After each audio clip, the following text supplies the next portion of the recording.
Welcome back to Lyre. We will be continuing where we left off, which, if you recall, was after meeting the ambassador from Dries, Kadaj, and then after the whole little revelation that Lyall and Richter are both of the homosexual persuasion. But yeah, so Lyall says that he doesn't trust Kadaj because he can't read whether or not he's being truthful or he's being false. And I mean, he's a cat, so he's hiding it very well, apparently. So yeah. Anywho, let's see what happens with the story, and let's continue. A few days have passed, and I have already finished getting everything ready for the winter solstice. A couple restless nights and 3 bottles of wine seemed to do the trick. Lyle keeping me company also helped, even if he spent most of the time out in the hall. Lately, I think he's been distancing himself from me. I assume it's because of that little revelation that occurred. It's crossed my mind multiple times as well. I can't help but be thankful for this little bit of space that's been provided. True, I enjoy his company, but I feel that I needed some time to myself in order to assess my thoughts. And I have finally come to a conclusion. I think I'm in love with him. Really? That quickly? Call it what you will, but it's the closest I've ever gotten to feeling like I'm in love with someone. Childhood crushes and young love don't compare to this at all. It feels wrong considering that I've only been here for a while, but every time that I am around him, my chest twists into knots and feels all warm inside. Every day I wake up and he's the first thing on my mind. His personality, those big eyes, that beautiful dark coat of fur, and his bushy tail. Those strong, muscular arms, and that massive. I didn't cut that off, it cut off by itself. Heart. I get up from my desk and go and answer the door. I don't know. Maybe it's not love. My emotions are all over the place, and I need to be more responsible. It's fine to be emotional, though, right? Before I can grab the handle, I hear a weird scratching noise. It's coming from the peephole. I open the small door and stare through the opening. On the other side is Lyle, sticking his muzzle up to the opening. Hi. Um, hi? Can I come in? I was, I have to hold back my laughter. Opening the door. Oh, okay. I open the door to let him in, as he ducks under the doorway. I can't take it anymore, and I break into a fit of wheezy chuckles. He kind of recoils and gets a little bit flustered, which makes me laugh even more. What? What is it? It's nothing. No, no. You know exactly what you did. I know, I was trying to be funny. And you succeeded. I just had a bit of a late response. Hehe, yeah. I wipe a tear from my eye and pull my hair back and retie it behind my head while walking back to my desk. It was a nice icebreaker, I guess. Well, you'll be happy to know that I'm just finished getting everything ready for the ball. That's great to hear. Yeah, I just have to bring these payments to the bakery in the village. They're baking hundreds of mini pastries along with providing baked goods for the village festival. Wait, you're not gonna have a servant do that? Well, I wanted to bring it myself. I figured that they deserve to have this delivered in person, considering the hard work that they've been doing. I hold up the thick envelope. Today is the first day all week where it's not freezing cold. And I feel like now I have the free time, I can go and see the village. Hmm. Alright. Really? Yeah, I don't see why not. You don't have to ask me for permission, though. I know, I just wanted a second opinion. I wanted to make sure that it was a good idea. Besides, I'm pretty sure that I have nothing else going on today. I think to myself for a moment about how the winter solstice is only a few days away. Time flies when you're busy, I guess. Plus, I got a lot on my mind.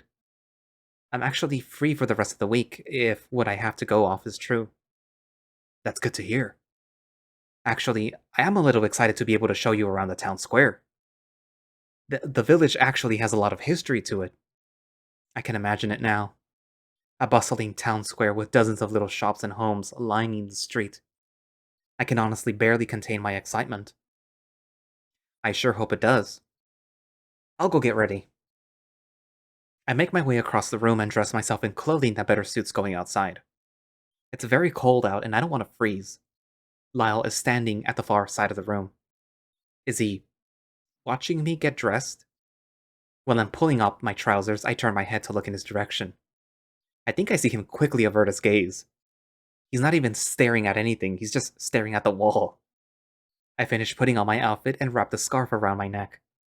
Okay, I'm ready. Hmm? Okay. He quickly pats across the room and opens the door while I grab the envelope off the desk.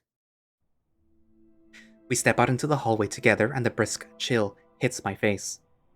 The afternoon sunlight envelops me for a moment, making the cold temperature a little more bearable. Lyall takes a key off his keyring and locks the door behind us. I have some things that I would like to take care of in the village today, if you don't mind. Not at all. I mean, it should only take a few minutes. It shouldn't interfere with any. Lyall, it's fine. Right. Sorry. Remember, I'm not some child that needs to be taken care of. We make our way down the hallway, with me rubbing my hands along the windowsill. He walks by my side, rubbing his paws together in a sheepish way. What is it that you wanted to do? He perks up and leans forward, showing me the sword on his back. I wanted to take this to the smith. I need to get it treated. He slides it off his back sheath and shows me the blade. It does look like it could use a good polish. Yeah, the blade's a bit dull. I like to keep her in good condition, even though I don't get to use her much. When do you get to use your sword? I mostly only practice combat in the training yard. The training dummies really do a number on their edge. We reach a fork in the hallway and Lyall takes the lead. This way. We traverse down a hallway that I haven't seen before. It feels familiar, though. So, what is her name? Oh, I see his mouth curl, clearly too embarrassed to reveal such information. Her name is Winter. That's a cool name. And no, that pun was not intended. He, thanks. I chose the name because, just like the sword, Winter can be cold, dangerous, and long, like my schlong. That's actually very poetic. That's very clever. I can hear the tone of surprise in your voice, Richter. No, you can't. He lets out a hearty laugh that echoes up and down the halls. I'm just messing with you. We reach the end of the hallway where there is a small door. This feels too familiar. Have I been here before? Maybe this was one of the dead ends Lyall accidentally led me down on one of our many tours. Lyall takes the key and unlocks the door, revealing a spiral staircase. I'm instantly flooded with deja vu. Where does this lead? The village. Do people usually leave the castle through here? He pauses for a moment in the doorway, then turns and speaks. No, but sometimes it's best to use one of these exits instead of the main gates. Why is that? It's nothing. Honestly, this way is just faster. It leads straight to the village, and there's no unnecessary checkpoints like at the main gate. He starts to descend the staircase, and I follow him. How far does it go? Not too far. It's just a tunnel that leads to an exit in the village. These are supposed to be used in case anyone needs to escape the castle during a siege, but most of the diplomats and nobles like to use them to leave the castle without drawing attention. And are we trying not to draw attention? If you want to leave through the main gate, we can. This way is faster, though. No, this is fine. It's actually a bit exciting. I haven't done anything this sneaky or exciting in a while. I'm glad you think so. It's going to get really dark once we reach the tunnel. Humans can't see well in the dark, can they? No, we can't. That's okay. I have almost perfect vision in the dark, so I can help you. It's not a dangerous path at all. Very spacious, and the ground is flat. I'm putting my trust in you, but I swear, if I slip and hit my head, you better hope I get amnesia. Haha, you'll be fine. We reach the bottom of the stairs and I can barely see a thing. Each step I take becomes more cautious, but suddenly I feel something brush up against my hand. Richter, take my paw. I feel the metallic claws and soft leather of his gloves wrap around my palm. His paws are very large and warm. They have a firm but gentle grip and feel articulate. These truly are an artist's hands. Or artist's paws. Both with a pen and the sword. I wish I could tell him how I feel, but I'm just so nervous. All of these little scenarios run through my head, and I'm afraid that I'll mess things up. I feel so silly. He pulls me forward and we begin to walk down the tunnel. I really hope that he can't see me blushing. Our footsteps echo up and down the tunnel, reverberating off the walls. His are quieter than mine because my shoes are much louder than his padded feet. There's a light at the end that I can see. It looks like it's coming from a trapdoor.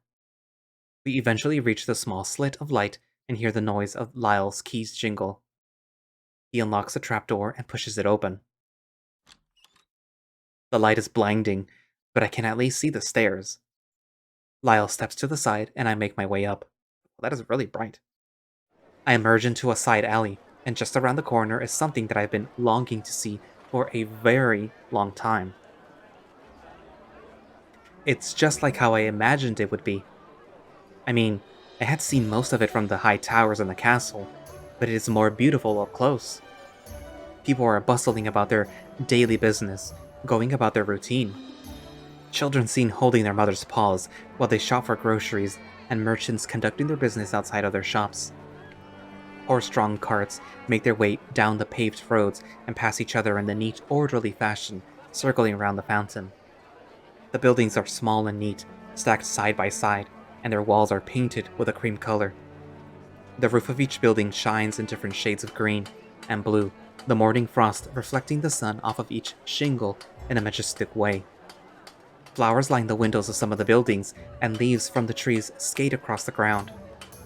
Smoke runs up and down the walls of each little shop and home, with smoke drifting out of the chimney caps into the sky. Lyall finishes locking up the trapdoor and joins me by my side with his paws in his hips. He's taking this in, too. There's an entrance underneath a bridge up ahead, and I can see the ships in the harbor. Their sails are rolled up and the masts pierce into the sky like spears. I can see the waters from the castle, and Luna's fjords is glistening with the morning light. I wonder if we'll be able to go down into the harbor. If I remember correctly, the bakery should be in the town square. It's right there. As I'm looking around for the bakery, my eye catches something that I didn't pay much attention to before. The fountain in the center of the town square has a statue on it that seems familiar. It's a doe, standing atop a pillar with grace and elegance. Her clothes are heavy, and it looks like she's draped in several garments of silk and cotton. Her eyes are closed, and her expression looks understanding, but there seems to be an aura of sadness about her. On her head is a tiara with a triangular gem hanging off the tip. Crystal clear water flows out of the base of the fountain and glows in the light of the sun. Lyall is already walking towards a building where I can hear the clanging of metal when he stops to see why I'm not following. I walk up to the fountain and notice a golden plaque. There's an inscription on it, which I read out loud to myself. In honor of Queen Elena Ossian. Loving Mother. Dutiful Queen. Lyall walks up beside me, staring up at the statue. This is Queen Elena Ossian, Rainer's late wife. What happened to her? He scrunches up his snout and shakes his head slowly. She died about 10 years ago. His shoulders rise tensely, and he sinks into his neck fluff a little bit. That's a shame. I think he probably feels that this is not the place to talk about this. Was she a good queen? He relaxes a bit and looks up at the statue again. I look as well, and cannot help but think of my own queen back in errand. The best. For a moment, the only noise that I can hear is the sound of the water trickling onto the surface of the pool. I don't doubt it. Do you think Rainier and Andreas miss her? This time, his answer is instant. With all of their heart, I'm sure. He gives a slight pause to the sentence, letting the words linger. Come on, let's go to the forge. I've got a friend that I want you to meet. He takes the lead, and I'm not surprised to see the villagers part to let us pass. They probably recognize Lyall's armor and immediately know that someone important must be making their way through the village. Now that I think about it, I have been getting a lot of stares. As I'm following Lyall, I see a vixen and a badger look at me and whisper to each other. The vixen says something that flusters the badger, and she lightly shoves her arm, making the fox laugh even more. A child holding their mother's paw calls out to her while pointing at me. I'm not used to getting this much attention, and I find myself awkwardly smiling at anybody who gives it to me. I'm not really looking where I'm going and accidentally step on Lyall's tail. Ah! I lift my foot up, realizing my mistake, and he tumbles forward slightly. I can hear a couple of bystanders chuckle to themselves at my clumsiness. My face is probably as red as a tomato. He turns around, looking behind him, and wags his tail a bit to get it straightened out. Please watch your step, Richter. It took me a very long time to get my tail to look this nice. Sorry, Lyall. He keeps walking and stops outside of a tall building. There's some baskets outside stacked up against the wall, and a rug at the floor. I can hear the clang of metal from inside and the smell of coal burning. Lyall lifts the tarp to the doorway and gestures for me to walk through. I step into the doorway, muttering a thanks to him, still embarrassed about stepping on his tail like a clumsy fool. We step into a dim room lit by a large furnace. It's warm in here, and the tarp and lack of windows does a good job of keeping the heat inside. There are swords lying up against the rack and horseshoes on the wall. I see an array of tools scattered about and a rack with some small hammers neatly on display. It smells like hard work in here. Eden, you in? I hear a gruff voice come from the door off to the side. Reed, is that you? Yeah, just a second. Getting a new hammer from the back. I hear some clattering, and shortly, a large bear appears in the doorway. He's wearing a black apron and has a hammer slung over his shoulder. It's been a while, Reed. What do you need done this time? His eyes fall on me. And who's this? This is Richter. Lord Richter. He says this in a proud tone. Before I can rein him in, Eden gives a slight bow and looks up. It's a right pleasure to meet you, Lord Richter. The bow is something I'm still getting used to. You can call me Richter if you want. I extend a hand and he takes it gently. His paws are huge and a bit dirty. I'm glad I'm wearing gloves. He shakes my hand lightly as if he were dealing with a small child. If that's what you want to be called, Richter. He's traveled here from Errand to help with diplomatic relations. We don't get a lot of people from Errand around these parts, especially during this time of year. Too cold for him. It does get a bit too cold for my comfort. Ha, don't worry. At night, once those vitality lanterns are lit, they'll warm up the whole village. Keeps the snow at bay too. He turns to Lyall with a snarky grin. Do you need your sword fixed again? Lyall blushes and grips the handle of his sword. No, I just need it sharpened. She's feeling a bit dull. I would do it myself, but nobody does it better than you. You got that right. He hoists the hammer higher, adjusting it on his shoulder. Damascus is a quality material, so I'll be able to have it done within the hour. You want her polished too? I could give her the full treatment for no extra cost. Really? Sure, I'm not busy and I need something to do to make the time pass by faster. These orders won't be picked up until later today, so for the past hour I've just been cleaning up my workspace. But I hate cleaning, so I'll do anything to distract myself. Lyall's tail is wagging, and I can feel his excitement radiating off of him. That would be great. Lyall gives his sword to Eden, and he sets it on the table. I'll be back in a bit to pick it up. He starts walking towards the door. It was nice seeing you, Ed. The Castle Forge has nothing on this place. Nice seeing you too, buddy. It was great meeting you, Richter. Lyall lifts the tarp off the door and holds it open for me. A chill wave blows into the room and envelops the back of my head as I wave back to Eden. It was a pleasure to meet you too. We step outside and Lyall places his paw on my shoulder. We'll come back in a while to pick up my sword. Now that that's out of the way, you can drop off the letter at the bakery while we wait. Sure, I think I see it over there. Oh, wait. We should get something to eat while we're there. I'll pay. My treat. Oh. Sure. I can pay for my own, though. It's fine. Okay, Mr. Moneybags. Says the one trying to buy me stuff. I'm buying okay. Okay. He seems to be pleased with this outcome. Great, let's go. I'm starving. We slowly make our way around the square and arrive at the door to the bakery. Lyall gets the door for me and holds it. The inside of the bakery is warm, just like the forge. It's very clean and cozy in here too.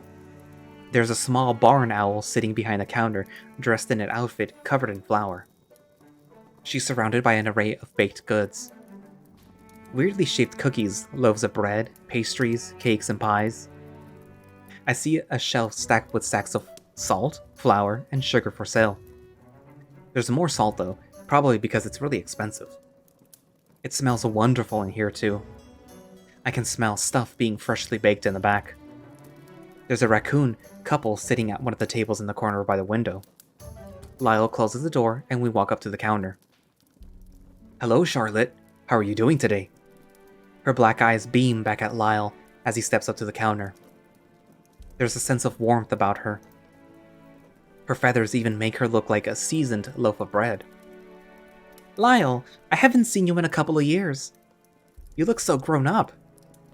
In a good way, right? Always. And who's your friend here? This is Richter. He's a lord of errand. Hello.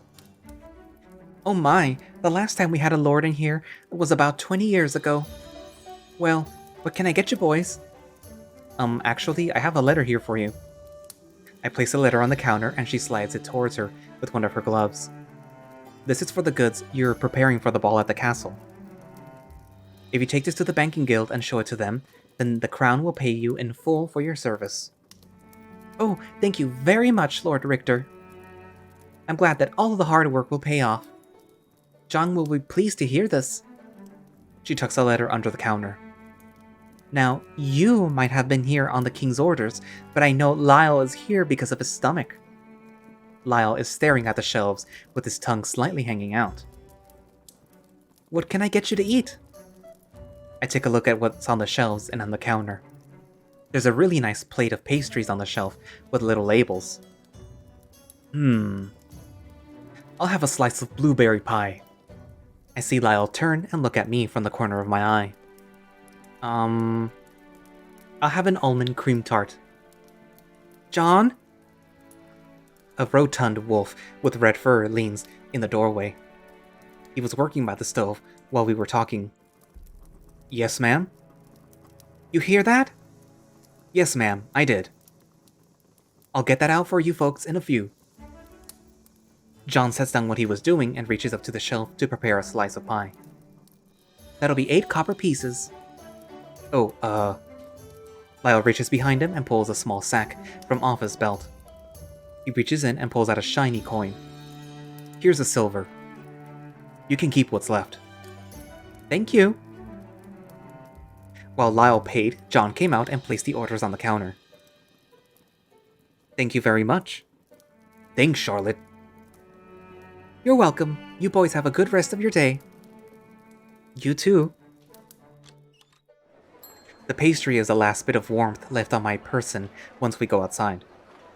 The temperature has gone down a bit as the day has gone on. I take a bite of my food and it's more than I imagined it could be. The flaky crust tastes really good and the almonds add a very nice texture. It's amazing. I can hear Lyall next to me chowing down on his pie. It's bite-sized for him. He finishes it and rubs the back of his head. They always have the best food. Do you like it? It's really good. I say this with my mouth full, and I chuckle a bit. I'm glad you liked it. Let's go and sit by the fountain. Okay. We walk over to the fountain and sit on the ledge. Warm water particles bounce up onto us from the fountain, but I don't mind. Lyall moves his cape so he's not sitting on it and pulls out his dagger. I finish eating my food and stuff the paper into my coat. He's sitting there with a thoughtful look on his face while he twirls a dagger in his paw. I start to feel a bit tired and decide to lean against him a bit. It feels nice being this close to him. I feel him tense up a little. Oh, I can move over if you want to lay down. No, this is fine.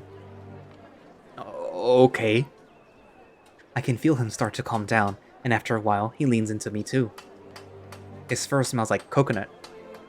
It's a really strong scent. That would probably be one of those strange soaps from the bathroom. I don't remember seeing or smelling coconut in the bath, though. It's nice, though. It reminds me of home, where there was this nice bar with coconut-scented candles. I start to daydream about pressing my face into his warm embrace when I'm snapped out of it by him nudging me on the shoulder. Hey. Hmm? You're freezing cold. Oh, he brushes one of his paw pads against my forehead. Do you want to go get my sword and head back to the castle? Yes, I think I'm ready to go. Okay. He helps me up and we start walking towards the forge. I'm starting to feel a little bit too cold. I guess the warmth of the castle had been coddling me these past weeks. We enter the forge and Eden is standing at his anvil banging away at a piece of metal. I spot Lyall's sword on the rack with those others. The wolf head pommel stares back at me with an angry face. I can tell the sword is built for a big person because it completely dwarfs the other long swords, making them look like short swords. Welcome back, my friends! There she is, all sharp and ready for use. He's right, the blade of Damascus is practically glowing in the firelight. When the light hits it just right, you can even see a bit of swirl design. Thanks, Ed. You really are the best. I know. And don't you forget it. Just like you won't be forgetting the price. You're getting a discount, but it's not free. Of course not. How much is it this time? 5. Alright then. Lyall pulls out his pouch again and sifts through it for 5 gold pieces. Here you go, Eden. He drops the pieces into his paw and Eden stuffs them into his apron. Thank you very much, good sir. Lyall walks over to the rack, picking up the sword, swinging it onto his back, sliding it into the sheath. Have a pleasant day. You too, old friend. We step outside and Lyall stretches, standing on his tippy toes. He lets out a big yawn, showing off his sharp teeth. Ready? Yes. Lyall leads me to the alleyway where the tunnel back to the castle is. He opens a door and we go down the steps, with him holding my hand. How intimate.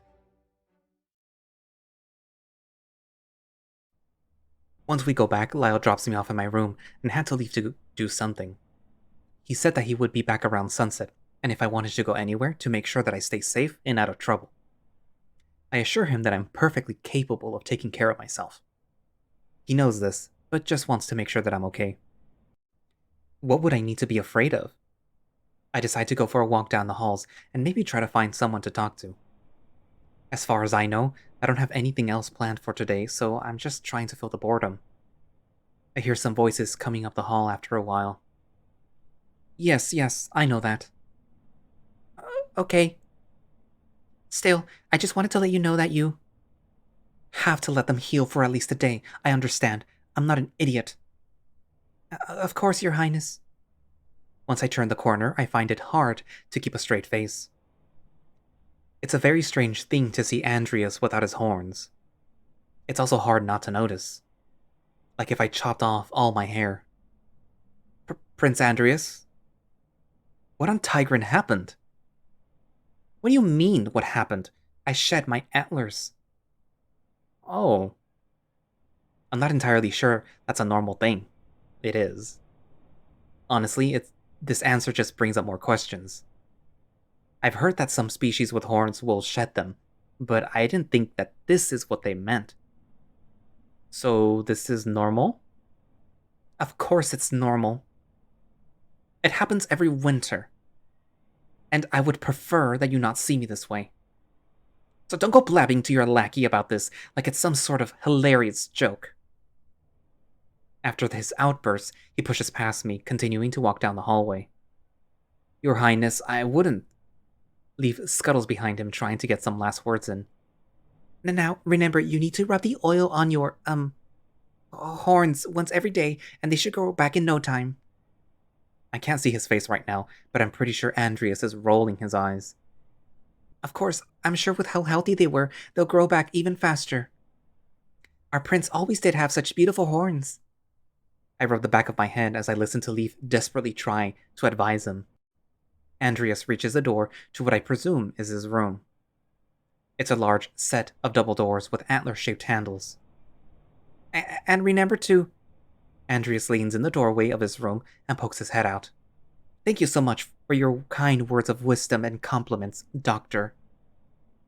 He says this in a very insincere tone. Goodbye.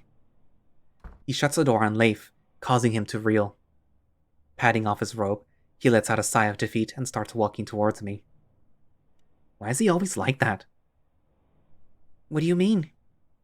Why is he always so rude all the time? He takes a moment to think. Or chooses his words wisely. It's probably because of all the expectations being weighed on him. He doesn't get a lot of time to himself. I don't know. He just seems very closed off. He hasn't opened up to anyone in a very long time, from what I've heard. Don't be so harsh on the poor lad. The sneaky cat approaches us, while Life jumps a bit. It's a large burden that he is being given. It's best that we give him some space and treat him with respect. He pauses after this statement and holds out his paw, observing his claws. Sorry for interrupting your discussion. That's all right. Yes, but on that last note, respect goes both ways. He shakes his head in a disappointed way. Sadly, not in this profession. After this statement, he turns to Leif. Leif, was it? I was hoping I could get a moment alone to talk with Lord Richter. Of course. I'll be going now. His talon feet clank against the floor as he walks away. It was nice seeing you, Richter. Take care. After he's gone, Kadaj nods his head to the right. Walk with me? Sure. His tail swishes back and forth as we mosey down the corridor. How has your time here been? Very good for the most part. It's been very accommodating, and I've even managed to make friends with the captain of the guard. Yeah. Yes, Lyall Reed. The brave, shining knight. I have a feeling he doesn't like me much. Oh. He has difficulty opening up to people. That's not true, but I'd rather not tell Kadaj that Lyall doesn't trust him. I find that hard to believe. You've only been here for a few weeks, and he's become one of your dearest friends. Yes, I suppose he has. That reminds me. Are you planning on attending the ball? I was planning on going, yes. I put so much work into setting this up that it would be a shame not to go. Planning on bringing anyone? There are plenty of pretty ladies in court that you could ask. Or gentlemen, if you prefer that. I blush at the thought of going to a party with Lyall by my side. Yes, I suppose there are. It's okay though, I still don't know who I will go with. I'll most likely end up deciding on the night it happens. He lets out a small chuckle and then stops walking to look out the window. Why were you sent here? What? Sorry if this seems out of nowhere. What does errand want from this exchange? What does he mean? I was sent here for the same reason that he was. Lyre was in need of advisors for the king. It was a simple trade deal. I was sent here to help the King of Lyre with maintaining order for a hefty price. After I finished answering, he takes a moment to respond as he stares out the windows. As I thought. I am here as a diplomat too, but that was not the only task I was given. What was the other task? He pauses and looks at me with a very sincere look in his eyes. The Kingdom of Dryas is worried. They fear that Lyre is falling out of touch with the rest of the kingdoms. Our cooperation goes on ever so smoothly, but our lands and connections are as separate as ever. He runs his paw on the windowsill, touching a flower with one of his claws. I was sent here as a diplomat, but my main objective will stay the same. I have been instructed to keep an eye on this kingdom and reconnect it with the others. I understand what he is saying now. You were sent here as a spy? He looks back at me with a confused glance, which then breaks into a warm expression. Do you think I am? Well, it's just... whether I am or not does not matter. A word of advice. Richter, trust your own judgment and rely on what you know. That's the only way you get by in this line of work. What you know can help you in the end. He puts his paw behind his back and continues walking. It's okay to trust people, but never as much as you trust yourself. Now, I have one more question for you. What is it? Where do your allegiances lie? Is this a trick question? Is he testing me? Whatever he's doing, I don't like it. The obvious answer would be Lyre. But something tells me that's not correct. I am loyal to the crown, but most of all, I am loyal to Tigran. I don't get an exact read on his expression, but he seems pleased with my answer. You're smarter than most. Loyalty to Tigran is important, but you must not forget your dedication to those who matter. Why are you asking me these questions? I wanted to make sure I could trust you. I'll tell you this, I am not a spy. I am simply making sure that our kingdoms can work in tandem. Dryas wants cooperation with Lyre, but we cannot do that without connections and relations. He stops walking and looks out the window to see the sun move closer and closer to where the mountains touch the sky.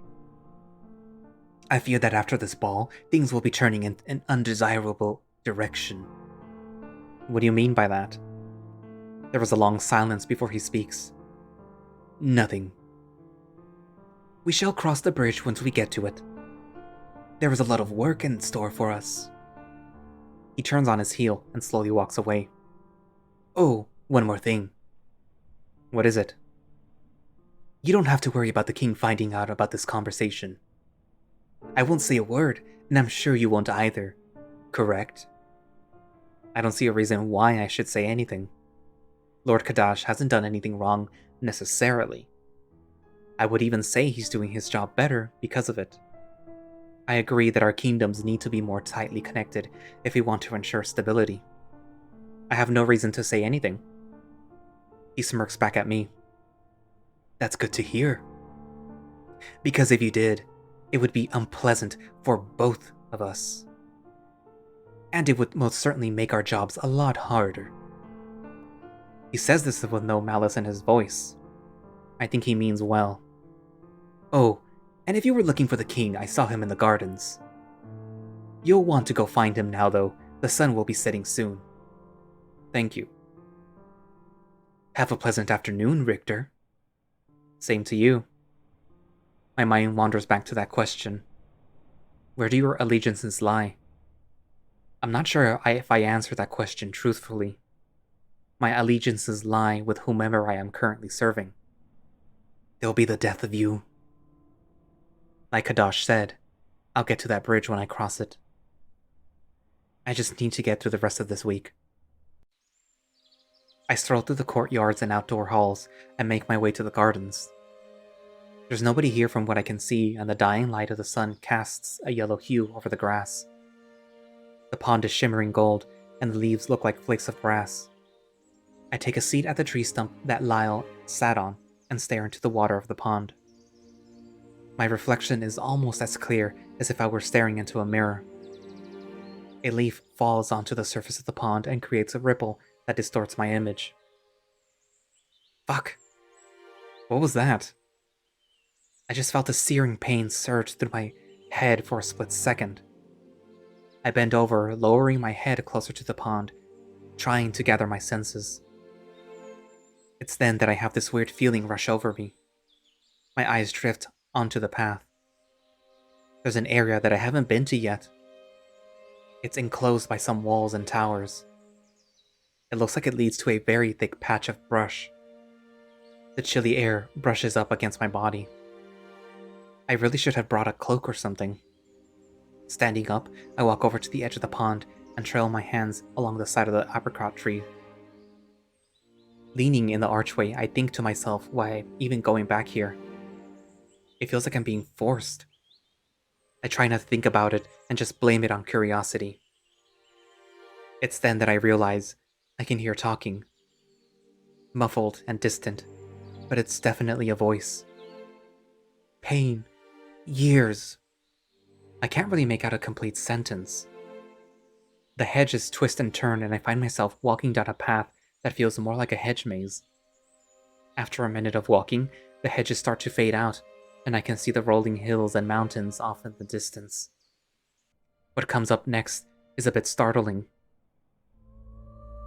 Raynar is leaning down in the grass, looking away from my general direction. He's in front of a tombstone with a dragon apricot sitting at its base. Lena, every day I think about you. Things are never going to go back the way they were. Oh my god. I need to leave. I don't think I'm welcome here. I walk back down the path, but as I turn, I scuff my shoe on the path. Richter. He says this without turning to look at me. His eyes still linger on the grave, shrouded by the light of the sunset. Yes, Your Grace. How did you know it was me? He looks down at his knees and then answers. You're the only one here who wears shoes, Richter. Oh, yes, that probably gave it away. I'm sorry that you caught me here, in this moment. That's okay. I should probably leave. No, please stay. He's speaking in a very sad voice, filled with agony. Do you know what happened? I just know that she died several years ago. Do you want to know? Finding a way to respond to this is difficult. My social skills were never exemplary to begin with, but the situation is a bit too extreme. Still, I am curious. I feel like it would clear some things up. If you wish to tell me of your woes, I will listen. I can't even tell if he's breathing or not. The only thing that moves is his robe as it blows in the wind. Spoken like a man who chooses his words wisely. I've never opened up to anyone about this. He continues to sit there silently, barely moving. We were on our way back from visiting Dryers 10 years ago. Little Andreas was just 8 years old, looking after the castle for us. Of course, he had help from Sir Runar. The trip went well, and we had many successful discussions with the lords and ladies of Dryers. Our time with King Errand went well too. He was a good friend of mine. Traveling back home was when it happened. Our entourage consisted of several guards and a few dozen soldiers. All of them were trained very well, and the guards were as honorable as they come. But honor only gets you so far in a field of battle. At twilight, we were traversing through a canyon pass when we were attacked. You've heard of the bandit problem, yes? Of course. It was much worse back then. An entire legion of brigands trained to kill. Our carts were sitting ducks. They came sliding down the sides of the canyon. They knew the terrain better than anyone. My soldiers were not farm boys who had never swung a sword, however. They fought them off well. Well enough for us to get a chance to escape and ride ahead. Everything happened so fast, yet I still remember it so vividly. The way Lena was gripping my wrist with her small but strong hands. The carriage careened down the path, hitting every bump in the road. The driver slumping over in his seat after getting an arrow through his chest. He inhales and exhales deeply through his nose and hunches over slightly. By the time the battle was over and my soldiers had caught up to the cart, it was too late. She died in my arms with a dagger in her stomach. His voice is shaking. They killed her. She was good, and she was kind. It should have been. Tears are streaming down his face. His words are sticking in his throat. He gathers himself and continues. When we arrived back at the castle and Andreas found out, he locked himself in his room for weeks. I would sit on the ground outside of his bedroom door and try to talk with him. The amount of grief her murder caused me was unbearable, but I can't imagine how he felt. I see him take his cloak and wrap it around himself more tightly. And now those outlaws have made a resurgence. And I'm powerless. He finishes his story and sits there, staring at the sunset. This is a lot to take in. I don't really know how to respond. I don't get a chance, however. He stands up and slowly clears his throat and walks back down the path. I follow behind him, not wanting to be left there with all that information. Richter? Yes, Raynor? I need you to be there for him. Once he becomes king. I need you to guide my son down the right path. A king without a council is like a brain without no conscience. He rubs his hands together. Can I trust you? Can I be trusted? Can I be there for him? At first the thought irks me, but then I remember what Kadaj told me about stability earlier. This might be my chance. I can try. That is all I ask. I want him to be a better king than I was. I truly did let him down. Your Highness, don't say that. It's true. One day, I will explain why. He looks around and blinks his eyes a few times. I apologize for robbing you of a perfectly fine evening. It's quite alright. It was my fault for wandering back there. I find myself choosing my words wisely, like walking on eggshells. Yes, I suppose so. However, it was a simple mistake and I don't fault you for it. He swiftly nods his head while wiping his eyes with his hands. I'll be going now. Please take care. Raynor? Yes, Richter. It's not your fault. He closes his eyes in contemplation, then responds. I wish it weren't. And with that, he leaves. I stand in the garden for a while longer, watching the sun dissipate behind the mountains. The cold starts to get to me, so I head inside.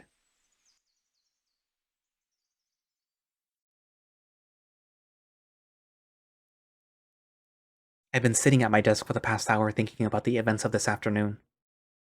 And, to think, this day started off well. Now my mind can't stop racing. Actually, it feels completely blank. Like there's so much to think about, so my mind tries to think about all of it at once and just shuts down. I really have been given a great task. And it will most likely force me to give up the thing I want most. Suddenly the door swings open, almost blowing out the candle on my desk. Lyall is slumped in the doorway and has a dazed look in his eyes. Hey, Richter. Oh, he's drunk. Extremely drunk. Where have you been? Well, I was doing some business in my quarters. And then I went to the mess hall for some supper. Man, my fellow guardsmen were playing drinking games. And He flops into the chair I was just sitting in. I won. His clothes are all tussed and his fur is a mess. I find myself speaking to him like one would to a child. That's great, Lyall. How much did you drink exactly? He takes a moment to think about his answer. How many mugs is too much? About 4. I probably drank about that much. Hmm, that's really not good for you. I've lost my patience for everything at this point, so all I can do is rub my hands together awkwardly. The dresser with the rags and clean water catches my attention, so I move over there to get a damp rag for him. You're really handsome. You know that? What? What? Thanks? My face is more red than ever before right now. I wring out the rag in the bowl and bring it over to Lyall. His head is now lolling to the side slightly, and he can barely keep his eyes open.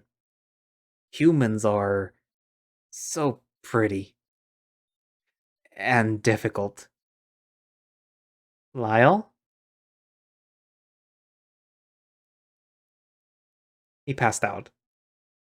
I drop the rag back on the dresser and grab a blanket. I can't really be mad at him. He's such a great guy. What did he mean by that last part, though? Difficult. Lazily, I toss the blanket onto him and blow out the candles. I kick my shoes off my feet and fall into bed. I feel completely exhausted.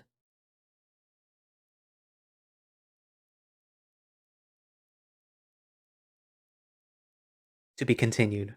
Also, I reached the end of Lyre. Well, what's currently there. It's a good thing I didn't stop earlier than this. Anyways, yeah. That was a lot of information to take in for this episode. First, you find that Kadaj is, well, kind of obviously there on sneaky purposes, like most cats are, like Alexios from Ad Astra and like every other cat from every other visual novel. Can you tell that I don't like cats? Unless they're tigers and, like lions and big guys. Anyways, yeah.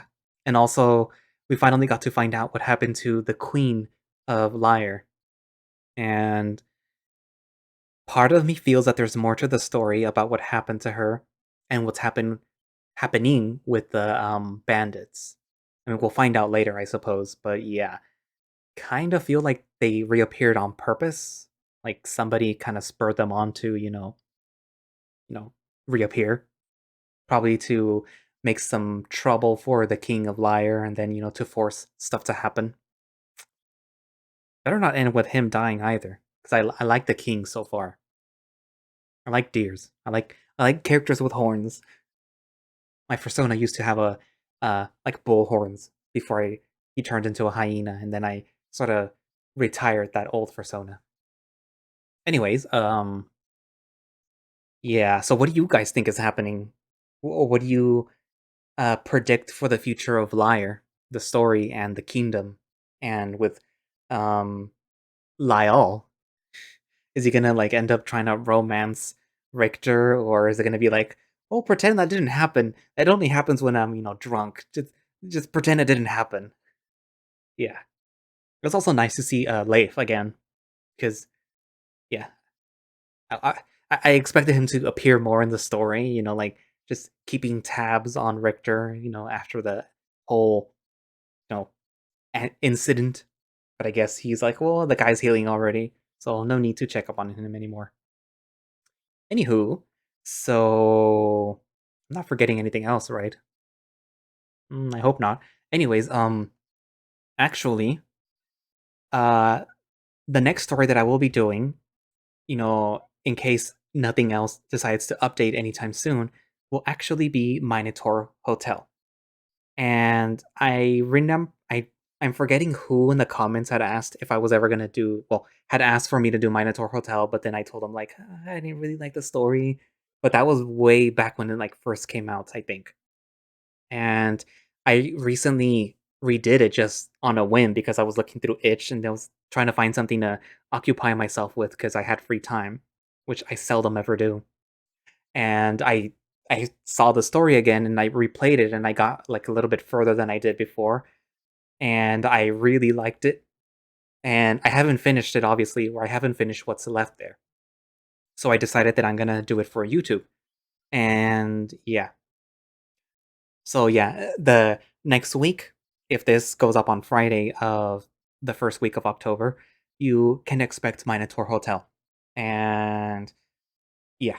So there's that, and then eventually, hopefully, if there's an update for the smoke room for Arches or in Terra, for Far Beyond the World, or for Home Somewhere Else, or for Remember the Flowers, and any other story that I'm forgetting that I do, if they pop up, then I will do that, and I will sneak that in during the week, if it's a public build, obviously.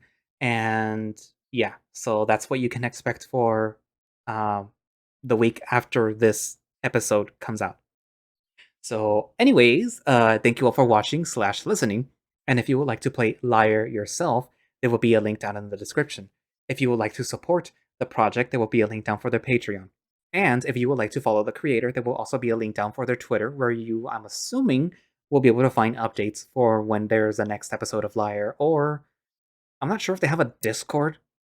I could ask, but I'm kind of lazy and I don't want to. So, yeah, if there is, then you make sure to join it. If there is, you can also tell me about it, and I'll probably join it, and then whatever. I mean, I'm already in the Discord of all the other visual novels that I'm doing, and I'm just like the lurker there. Occasionally post in the Echo Chord stuff. Oh, and I do have some like little meme videos that I put on Twitter.